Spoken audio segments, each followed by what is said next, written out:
끝나지 않을 것 같던 이 여름이 이제 서서히 마무리가 되어 가을이 오는 것 같습니다.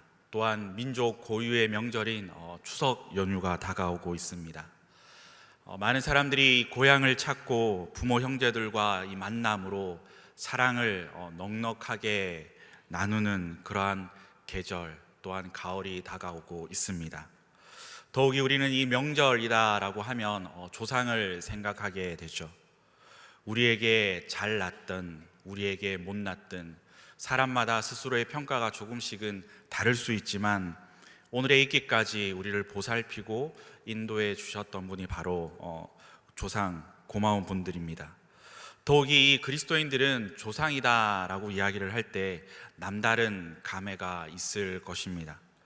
믿음으로 살았던 이 자랑스러운 조상을 기억하면서 나를 이 믿음의 후손으로 이끌어 주심에 감사하는가 하면, 믿음으로 인생을 마감하지 못한 이 조상을 그릴 때에는 영원히 이 만날 수 없는 그러한 길로 떠나가신 분들을 생각하면서 이 숙연함을 느끼는 것 또한 명절인 것 같습니다. 오늘 본문의 말씀을 보면 우리가 너무나도 잘 알고 있는 이 믿음의 조상 아브라함의 믿음에 대해서 소개하고 있습니다. 이 아브라함의 생애는 하나님의 약속과 이 성취를 기다리는 믿음의 삶을 살았던 인물입니다. 그런데 그것은 약속이다, 성취다라고 우리가 표현은 하지만 인간으로서 이 아브라함은 정말 오랜 시간 동안 기다렸죠. 그러나 이 아브라함은 오래 참고 인내함으로 믿음의 조상으로 우뚝 서는 인물이 되었다 하는 것을 우린 성경을 통하여서 너무나도 잘 알고 있습니다. 그렇다면 이 아브라함의 믿음은 어떠한 믿음이었고 우리가 교훈으로 삼고 본받아야 할 것은 무엇인지 오늘 세 가지의 교훈으로 함께 은혜를 나누도록 하겠습니다. 첫 번째는 이 후손들에게 본을 보인 믿음이었습니다. 아브라함은 이 훌륭한 이 믿음의 조상이었으며 후손들에게 본을 보인 믿음을 가진 자였습니다. 하나님은 이 아브라함에게 나이 75세에 내가 내게 지시한 땅으로 가라고 명령하시자 아브라함은 본토, 친척 모든 것을 다 버리고 하나님 말씀만 바라보고 나아갔음을 알 수 있습니다. 아브라함은 이 고향을 떠나야 했고 한 번도 가보지 않은 낯선 땅, 새로운 곳으로 가야 했습니다. 잘 알지도 못한 곳을 향해 가는 위험을 감당해야 했던 것이죠. 그 기다림의 11년간은 의심도 또한 실망도 느껴야 했고 때로는 이 절망 속에 빠져야만 하는 그러한 길고 긴 시간들이었을 것입니다. 그러나 오늘 성경이 말씀하는 이 아브라함은 이 하나님의 말씀을 굳게 믿었고 그 믿음 때문에 그의 인생은 위대한 인생으로 바뀔 수 있었다라고 기록합니다.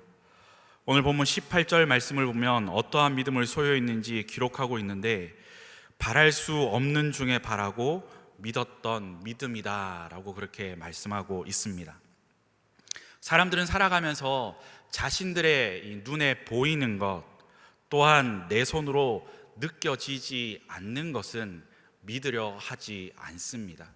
내가 스스로 내 눈으로 봐야 하고 내 스스로 만져져야 하고 내가 어느 정도 이해할 수 있는 그러한 상황들이 우리에게 생겨야지 그것을 인정하고 또한 이해하려고 합니다. 현실적으로 이루어지기 어려운 불가능한 사실을 믿는다는 것은 보통 이 사람으로서는 어려운 일이죠.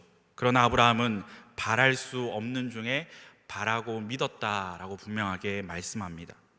불가능한 것을 가능케 하시는 이 하나님의 능력을 믿었던 믿음이 아브라함의 이 믿음의 핵심입니다. 믿음은 우리 눈에 보이지 않고 느껴지지 않고 소리가 들리지 않아도 하나님이 존재하심을 믿고 또한 하나님의 살아계심을 믿는 것이 바로 믿음이다라는 것을 우리에게 말씀해 주고 있습니다. 이러한 믿음을 가진 자들을 히브리서에서는 세상이 감당치 못하는 믿음이다라고 그렇게 말씀합니다.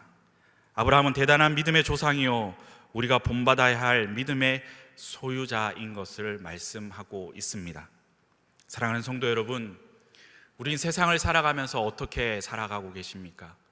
내 나름대로의 노력과 내 나름대로의 계획과 내 나름대로 어떻게 해보고자 하는 그러한 그림을 그려놓고 그 속에서 보여지고 그 속에서 만져지고 그 속에서 듣는 것들만 그렇게 인식하면서 살아가고 계시나요? 아마 대부분의 많은 사람들은 내가 어떠한 일을 할 때에 직접 내 손으로 하는 것, 내 눈에 보여지는 것, 그것들을 통하여서 그것을 기반 삼아서 살아가려고 할 것입니다. 그런데 우리가 살아가면서 계획하는 대로 늘 살아갈 수는 없는 거죠.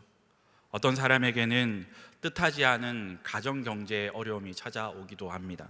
어떠한 사람은 건강 때문에 예상치 못했던 그러한 일들을 당하기도 하고, 어떠한 사람은 자녀 때문에 말썽 부리는 자녀로 인해서 힘들어하고, 신앙인도 이 때로는 정말 힘들고 어려운 일들을 겪으면서 살아갑니다.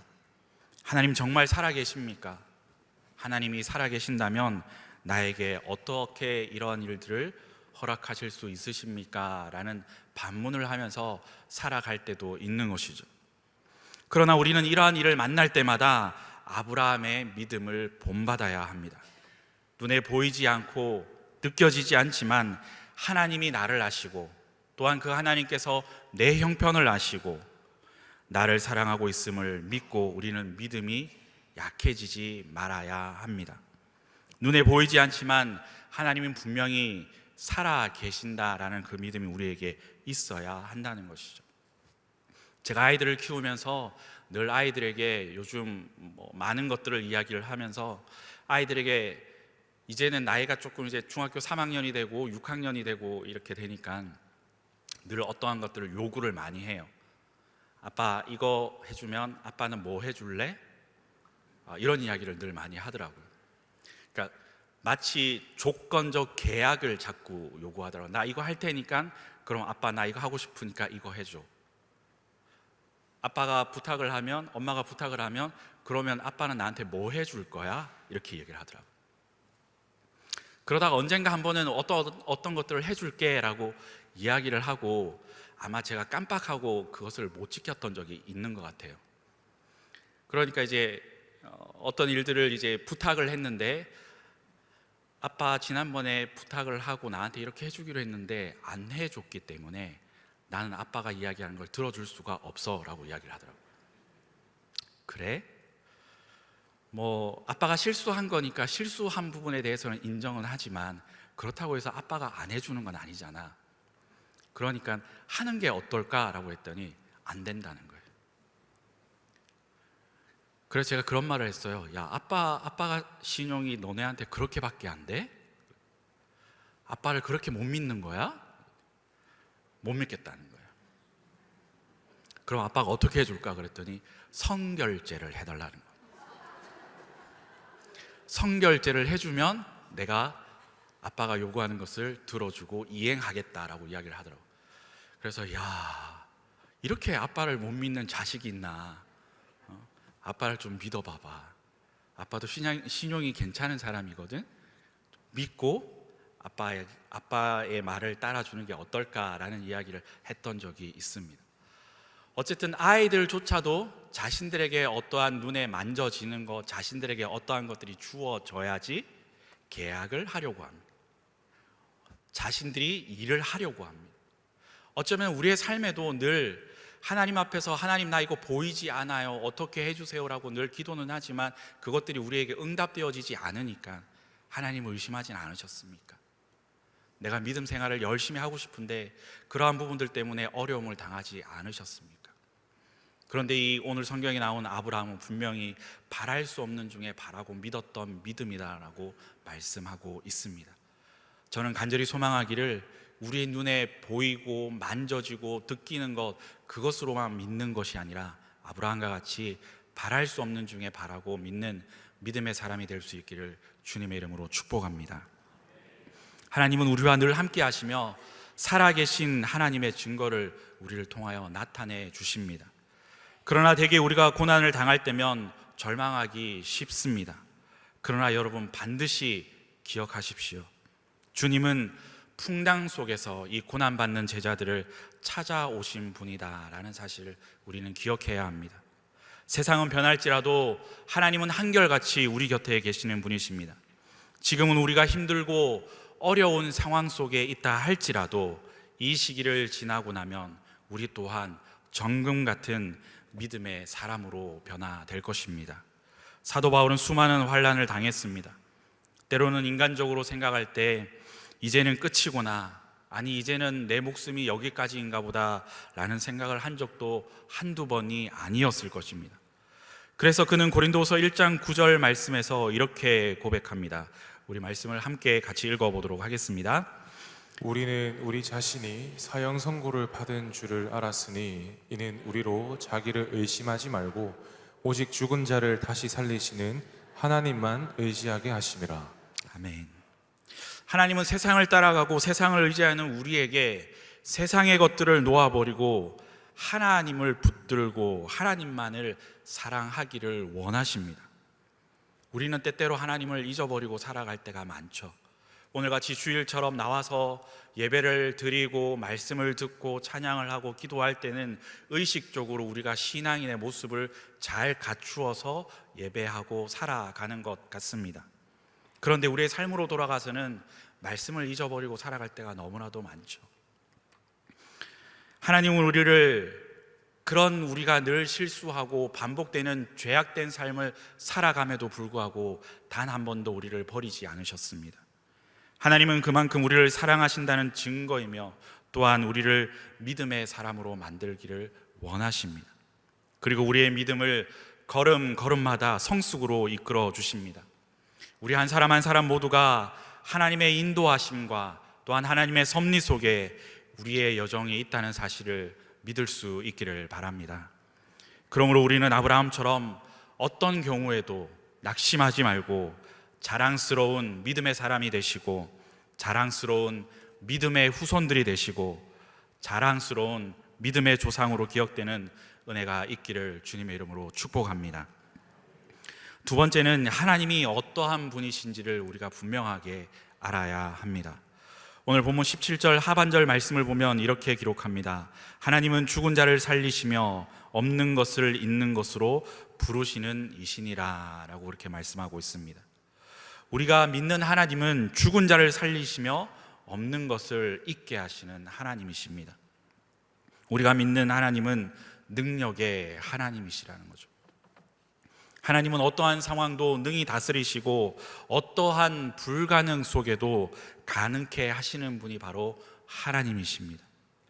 그러기에 이 믿음의 사람은 하나님이 어떠하신 분인가 하는 것을 분명하게 알아야 합니다. 때로는 세상 가운데 절망을 느낄 때도 있고 우리의 삶의 모든 것이 깨어져 버릴 것 같은 그러한 어려움을 당하기도 합니다.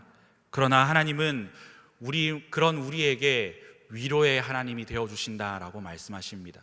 이 위로라는 것은 그냥 단순하게 우리에게 주어지는 위로만 말씀하는 것이 아니라 회복을 전제로 하는 위로를 말씀해 주고 있습니다. 그래서 성경은 믿는 자에게 능치 못함이 없다고 말씀하고 있습니다. 여러분이 잘 알고 있는 나폴레옹이 한 말, 유명한 말이 있죠. 내 사전에 불가능이 없다라는 말을 한 사람입니다. 그러나 이것은 믿음이 아니라 자신에 대한 신뢰이죠. 믿음이란 내게 능력 주시는 자 안에서 내가 모든 것을 할 수 있습니다 라고 고백하는 것이 바로 믿음의 고백입니다. 다시 말하면 우리가 믿는 하나님이 어떠한 분이신가를 우리가 바로 알아야 믿음의 사람이 되고 믿음의 사람이 되어야지 하나님을 기쁘시게 하는 믿음의 삶을 살아갈 수 있다는 것입니다. 사랑하는 성도 여러분, 하나님을 기쁘시게 하는 믿음의 사람이 되기를 원하십니까? 저는 간절히 소망하기를 이 자리에 계시는 모든 분들이 큰 믿음의 사람들이 다 되시기를 주님의 이름으로 축복합니다. 오늘날 하나님을 우리가 바로 알지 못해서 하나님을 과소평가하고 믿음이 없는 행동을 하는 사람들이 얼마나 많은지 모릅니다. 성경을 통하여 우리가 해야 할 일 중에 하나는 하나님을 알아야 하는데, 하나님을 알되 하나님은 죽은 자를 살리시는 능치 못함이 없는 하나님으로 알고 믿어야 한다는 사실입니다. 우리가 손댈 수 없는 상황, 피할 수 없는 그러한 삶의 막다른 골목에 봉착했다 할지라도 하나님은 피할 길을 내고 능력으로 우리를 붙들어 주시고 해결해 주시는 분이 하나님이십니다. 그러므로 우리가 어려운 일을 만날수록 오직 하나님에 대한 믿음이 절대적으로 필요합니다. 왜냐하면 그분만이 절망의 상황을 희망으로 바꾸어 줄 수 있는 분이기 때문입니다. 어쩔 수 없는 상황도 하나님은 무엇이든지 하실 수 있다는 사실을 믿으셔야 합니다. 우리가 살아가면서 많은 일들을 경험하지만 한 번쯤 우리가 잘 우리의 삶의 여정들을 돌아보면 우리 스스로 통제할 수 없는 일도 굉장히 많이 있다라는 것을 깨달을 수 있을 것입니다. 인생을 살면 살수록 우리가 깨닫는 것은 돈도 아니고 권력도 아니고 성공이 아니라 전능하신 하나님이 우리의 삶에 가장 필요한 분이다라는 사실을 깨닫게 됩니다. 살아계신 하나님, 전능하신 하나님, 그분이 나를 붙들어 주시고 그분이 나를 사랑하신다면 우리가 세상 가운데 성공하는 것보다도 더 큰 축복을 받은 사람들이다라는 것을 깨닫게 되는 것이죠. 주 예수를 깊이 아는 놀라운 은혜가 오늘 우리의 심령에 피어날 수 있기를 주님의 이름으로 축복합니다. 마지막 세 번째는 이 하나님의 약속을 신뢰하고 또한 확신해야 합니다. 우리가 믿음이 자라나기 위해서는 무엇보다도 이 하나님이 약속하신 바를 신뢰하고 그 약속하신 바를 붙잡아야 합니다. 오늘 본문 18절 말씀 우리 다시 한 번 더 함께 읽어보도록 하겠습니다. 아브라함이 바랄 수 없는 중에 바라고 믿었으니 이는 내 후손이 이 같으리라 하신 말씀대로 많은 민족의 조상이 되게 하려 하심이라. 이 아브라함의 믿음은 어떤 믿음이었습니까? 바랄 수 없는 중에 바라고 믿는 믿음이다 라고 그렇게 말씀하고 있습니다. 아브라함은 어쩌면 인간적인 이 희망이 다 사라질 때까지도 하나님을 바라보면서 그의 믿음이 약해지지 않았다라는 것을 우리는 깨달을 수 있습니다. 하나님이 제시하신 약속을 믿었습니다. 그 안에서 희망이 사라진 때에도 아브라함은 계속 그 하나님의 약속의 말씀을 믿었던 것이죠. 막연한 기대나 희망이 아니라 전능자의 약속을 붙들었던 것입니다. 그러므로 우리도 어려운 일을 당하고 이 절망을 느낄 때에 하나님의 약속을 붙들어야 될 줄로 믿습니다. 낙심될 때일수록 성경책을 펴고 말씀을 읽으며 하나님의 이 약속의 말씀을 신뢰해야 합니다. 그것이 바로 하나님을 붙드는 길이고 그것이 바로 하나님을 향한 믿음이라는 사실을 기억할 수 있기를 바랍니다. 이제 날씨가 많이 선선해지고 있습니다. 가을은 독서의 계절이다라고 그렇게 이야기를 합니다. 물론 우리가 교양적으로 지식적인 책을 읽는 것도 필요합니다. 그러나 더 중요한 것은 하나님의 말씀, 생명의 말씀을 꼭 읽으셔야 합니다. 하나님의 말씀을 가까이 해야지 우리의 믿음이 성장할 수 있기 때문입니다. 그런 가운데 우리의 믿음이 자라고 그 믿음은 우리의 삶을 지배하게 됩니다. 어쩌면 오늘날 우리에게 요구되는 것은 바로 이 아브라함과 같은 믿음입니다. 아브라함이 바랄 수 없는 중에 바라고 믿었던 그 믿음을 우리 또한 가져야 하는 것이죠. 오늘 보면 19절 말씀을 보면 그가 100세나 되어 자기 몸이 죽은 것 같고 사라의 태가 죽은 것 같음을 알고도 믿음이 약하여지지 아니했다라고 말씀합니다. 그는 불가능을 보고 있으면서도 그의 믿음이 약해지지 않았다라고 말씀하고 있습니다. 끝까지 하나님의 이 약속을 믿고 의심하지 않았을 뿐 아니라 그 말씀을 확신했다라고 그렇게 기록하고 있습니다. 사랑하는 성도 여러분, 우리가 하나님을 믿을 때에 하나님의 이 살아 계심을 알아야지 확신하는 믿음을 가질 수 있다는 사실을 반드시 기억하셔야 합니다. 상식적으로 우리가 하나님을 바라보지 말고 믿음의 눈으로 하나님을 바라볼 수 있는 은혜가 있기를 간절히 소망합니다. 긴가민가 하는 그러한 상황으로는 하나님의 역사하심을 우리가 경험할 수 없습니다. 믿음이란 우리가 사는 현실을 부정하는 것을 말하지 않습니다. 그러나 믿음은 우리가 겪는 문제를 그대로 보지 말고 하나님을 바라보면서 낙심하지 않는 것입니다. 이것이 바로 믿음입니다. 인간적 이 관점에서 희망이란 전혀 보이지 않을 때도 있지만 나를 도우시는 이 하나님을 바라보며 낙심하지 않는 것이 믿음입니다. 사랑하는 성도 여러분, 우리가 힘들고 어려울 때에 바로 이때가 능력의 주님을 바라볼 때고, 바로 이때가 하나님을 향하여 간절히 기도해야 할 때인 것을 깨달을 수 있기를 바랍니다. 하나님은 자기를 찾는 자들에게 분명히 응답해 주시고 역사해 주신다고 말씀하고 있습니다. 우리는 이러한 깊은 갈등과 이 고민을 통해서 살아계신 하나님을 경험하면 우리의 믿음은 또한 한 단계 성숙되어져 갈 것입니다. 하나님은 자기를 찾는 자들에게 은혜를 베풀어 주시고 긍휼을 베풀 자에게 긍휼을 베풀어 주시는 분이십니다. 또한 은혜를 베풀 자에게 은혜를 베풀어 주신다고 하나님은 약속하고 있습니다. 오늘 본문 21절 말씀에도 보면 약속하신 그것을 또한 능히 이루실 줄을 확신하였다라고 말씀하고 있습니다. 이 아브라함의 믿음은 하나님을 굳게 믿었을 뿐만 아니라 하나님의 약속을 확신하였습니다. 하나님이 약속하신 바를 능히 이루실 것을 확신하였던 것이죠. 이것이 바로 아브라함의 믿음의 절정입니다. 아직 이루어지지 않았지만 이룰 것을 믿고 하나님께 감사했습니다. 그래서 저는 늘 감사를 표현할 때 이렇게 비유적인 표현을 많이 합니다. 우리에게 어떠한 좋은 일이 일어나서 감사하는 것은 어린 아이도 할 수 있는 감사입니다.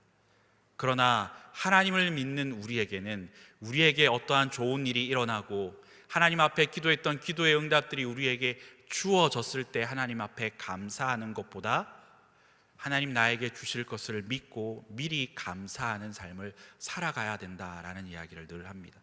저는 간절히 소망하기를 하나님 앞에 우리에게 어떠한 일이 주어졌기 때문에 하나님 앞에 감사하기보다는 그러한 일들을 우리를 통하여 역사하시고 이루어 주실 것을 믿고 미리 하나님께 감사하는 저와 여러분의 삶이 될 수 있기를 주의 이름으로 축복합니다. 우리가 말씀을 통하여서 오해하지 말아야 할 것은 하나님은 우리가 세상 살 때에 아무런 고통 없이 살아간다라고 약속하신 적이 없습니다. 막다른 길이나 우리의 신체적으로나 정신적으로 고통이 없다라고 그렇게 말씀하지 않습니다. 세상 사람들이 말하는 것처럼 하나님을 믿기만 하면 우리가 세상적으로 성공하고 복을 받고 그렇게 살아간다라고 성경은 우리에게 이야기하지 않습니다.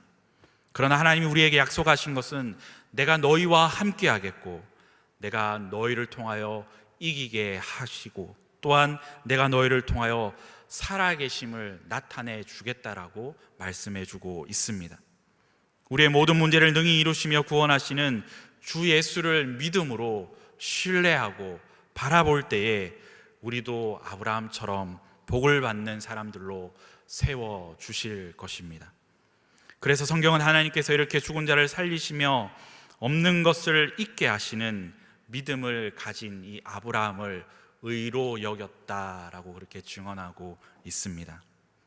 사랑하는 성도 여러분, 오늘도 우리도 이와 같은 세상이 감당할 수 없는 믿음을 가진 사람들에게 하나님은 틀림없이 우리를 도와주실 것이고 우리의 삶을 통하여서 역사해 주실 것입니다.